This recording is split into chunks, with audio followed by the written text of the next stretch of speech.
I built him up, then caught him cheating. I spent 5 years building him up, believing in him when no one else did. I stood by his side when he had nothing, and just when he finally had everything, he threw me away.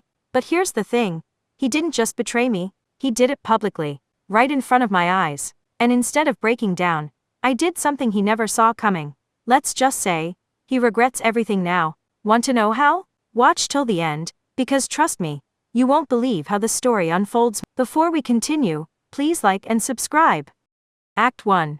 Love isn't just about grand gestures, it's in the quiet moments, the nights spent reviewing financial plans over takeout, the mornings when I kissed Tristan awake before another exhausting day. I remember when we had nothing but dreams. Back then, his hands were rough from stress, his suits were second-hand, and his car barely made it up the hill to our tiny apartment. But I didn't care. I believed in him. In us. When investors turned their backs on him, I was there. When his business nearly collapsed, it was my late-night research and pep talks that kept him going. And when he finally made it, when the world started whispering Tristan Vaughn as a force to be reckoned with, I stood by his side, proud. But now, something is different. His eyes don't light up when he sees me. His kisses are mechanical, like a to-do list item he checks off. And when he whispers, "I love you," I no longer believe him. People say love makes fools of us all. I think it just blinds us until the truth is too loud to ignore. Tristan's 30th birthday is the event of the year. I make sure of it.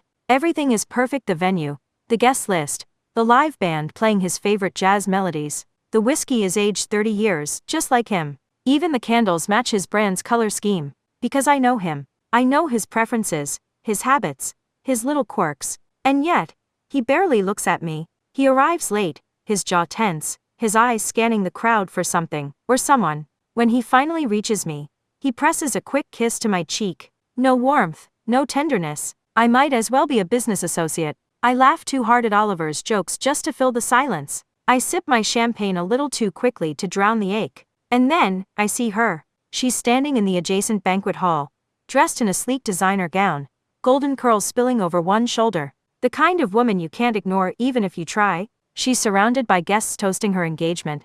But her attention? Locked onto Tristan. My heart pounds. The room tilts. I know her face. I've seen it before. 2 weeks ago, hidden on Tristan's laptop, in a folder titled Miscellaneous. Her name is Evelyn Sinclair.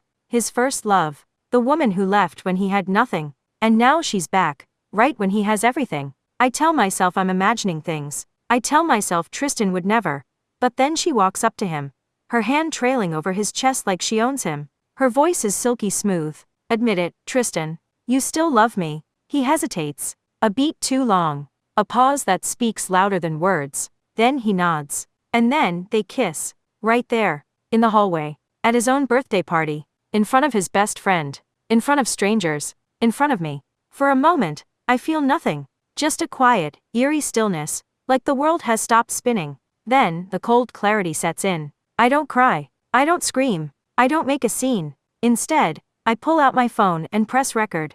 The footage is crystal clear. A perfect, damning shot of Tristan Vaughn, billionaire CEO, passionately kissing a woman who isn't his girlfriend. I check my watch, the one I spent months designing as his custom birthday gift. Diamond encrusted, engraved with "Forever yours, Camilla." I toss it into the nearest trash bin. Then, with the calmness of a woman who just found her freedom, I turn on my heel and march straight to the bar, where Evelyn's fiancé, Julian Mercer, is standing. He looks up as I approach, his expression unreadable. He's dangerously handsome in a way that makes people nervous. Sharp jaw, piercing blue eyes, an aura of power wrapped in a tailored three-piece suit. I set my empty champagne glass down, meet his gaze, and say, "Let's get engaged." Silence. A stunned murmur ripples through the crowd.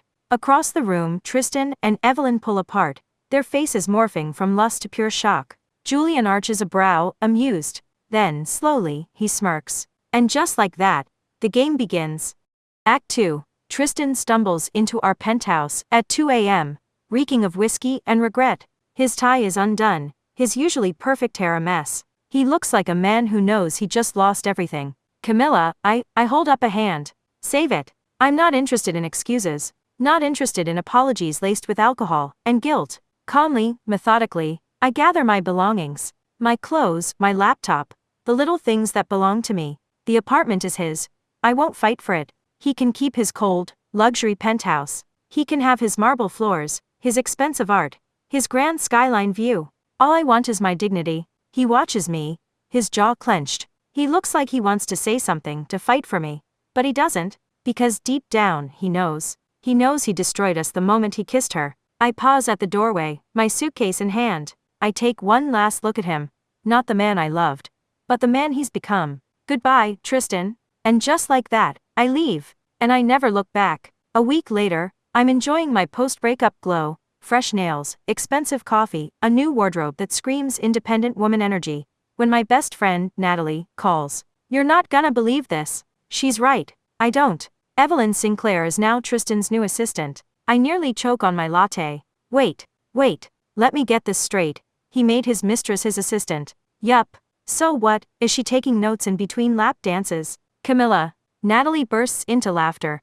But then sighs. It gets worse. She's trying to fire me. Whoa, hell no. I storm into Vaughn Enterprises, heels clicking like a war drum. The receptionist stammers something about Miss Hayes. You're not scheduled for a meeting. But I'm already pushing open Tristan's office door. And there she is, Evelyn Sinclair, perched on Tristan's lap, twirling his tie around her fingers like she owns him. I take one long, dramatic look at the scene, then smirk. Wow, you really went from CEO to lapdog real fast. Evelyn bristles, flipping her hair like that'll somehow make her more intimidating. Camilla, this is highly inappropriate. I wave a hand. Oh, spare me. I'm just here for Natalie. You know, the actual competent one in this company? Tristan sighs, rubbing his temples like I'm the problem here. Camilla, this isn't your concern. I lean forward, my voice dropping into something dangerously sweet. You made it my concern the second your little side piece decided to mess with my people. Evelyn scoffs. Tristan and I are very happy together. I glance at Tristan. His face is unreadable, but his shoulders are tense. His hands remain clenched on his desk. Let's see how long his leash lasts. Julian Mercer doesn't do messy. He doesn't do emotional.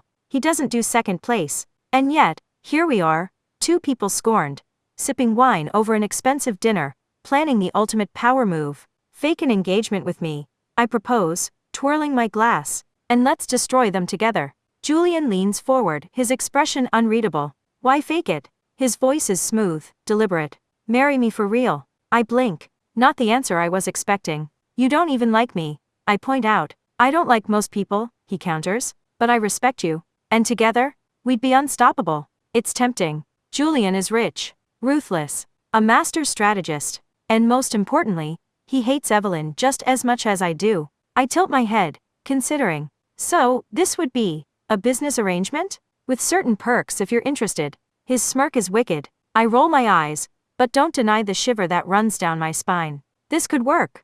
The engagement announcement explodes across media outlets. Photos of Julian slipping a multi-million-dollar ring onto my finger dominate headlines. I half expect Tristan to ignore it, to play it cool. He doesn't. Instead, at his next board meeting, he looks like he hasn't slept in days. His tie is loose. His responses are clipped. When my name is mentioned, his jaw tightens. Evelyn, meanwhile, is furious. She's throwing tantrums at the office, snapping at employees. And then, her father is arrested for fraud. It's poetic, really. The man who raised a gold digger turns out to be a criminal. And Tristan, instead of helping, he turns cold. Pay me back every cent I ever gave your family. Evelyn is tossed out like yesterday's garbage. She storms into Tristan's office, demanding he reconsider, that she loves him. His response? A bored glance and a single word, leave. Turns out, he never loved her at all. This wasn't love. This was revenge. And the best part? I'm just getting started. Act 3.